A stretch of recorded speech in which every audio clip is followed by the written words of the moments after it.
Assalamualaikum guys. Hari ni aku nak tunjuk korang satu perfume yang baru masuk dalam industri ni, iaitu perfume Oud Malik.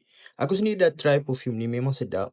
First impression aku bau dia, bila korang first kali sembur, dia bau keluar bau fresh. Lepas tu lama-lama baru keluar bau oud tu. Memang tak menyengat dan tak menyucuk lah, sesuai untuk korang pakai waktu ibadah. Cuba korang tengok botol ni. Saiz besar tapak tangan aku. Kalau korang pakai ni, dia 50 ml tau. EDP. Boleh tahan 6 bulan. Jadi memang berbaloi kepada sesiapa-siapa yang nak pakai perfume oud spesifiknya yang tak menyengat. Okay, sebenarnya macam mana bau oud Malik ni? Okay, first kali spray, korang boleh terus bau-bau woody dia tau. Lepas tu korang boleh rasa bau fresh spicy tu dengan campuran leather.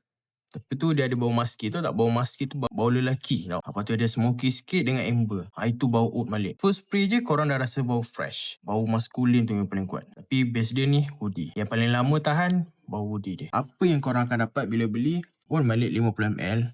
Korang akan dapat bau oud leather yang bau smoky dan maskulin. Serta diorang ada money back guarantee. Diorang bagi lagi free 5ml. Jadi dapatkan sekarang.